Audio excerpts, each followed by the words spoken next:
এই যে টিপাইমুখ বাঁধ, এটি বাংলাদেশেরই পররাষ্ট্রমন্ত্রী আব্দুস সামাদ আজাদের অনুরোধে চালু করেছিল ভারত। আমরা এই ডেকে ডেকে নিজেদের সর্বনাশ ডেকে এনেছিলাম। সিলেটের মানুষ তারা খুব ডিপ্রাইভ, বিকজ এই যে কাল বৈশাখী আসছে এবং সিলেটের রাস্তাঘাট সহ বন্যার পরিস্থিতি খুব কঠিন হয়ে আসে।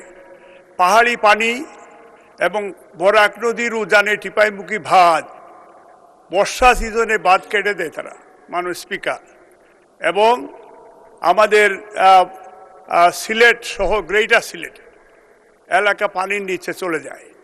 এবং আবার খরার সিজনে এই বাঁধ থেকে আমরা কোনো পানি পাই না, এটা আবার সেইখানে অনেক মানুষের ভোগান্তি হয়।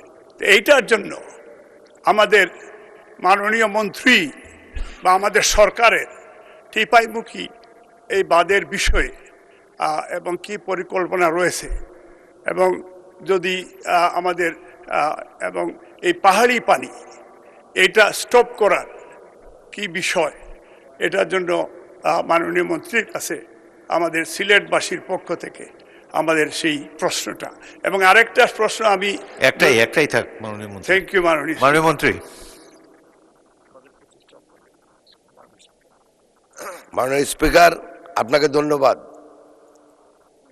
টিপাইমুখ যে ব্যাপারটা মাননীয় সংসদ সদস্য বলছেন, সেটা আমি আমাদের মাননীয় পররাষ্ট্রমন্ত্রীর সাথে বা আমাদের পররাষ্ট্র মন্ত্রণালয়ের সাথে কথা বলবো, যাতে করে ভবিষ্যতে এই সমস্যাটা সমাধান করা যায়।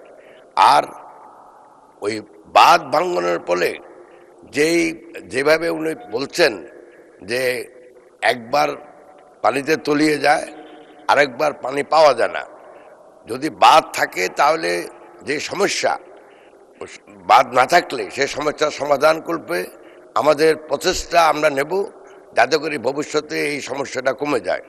মাননীয় স্পিকার, আপনাকে ধন্যবাদ। এই যে টিপাইমুখ বাঁধ, এটি বাংলাদেশেরই পররাষ্ট্রমন্ত্রী আব্দুস সামাদ আজাদের অনুরোধে চালু করেছিল ভারত। আমরা এই ডেকে ডেকে নিজেদের সর্বনাশ ডেকে এনেছিলাম।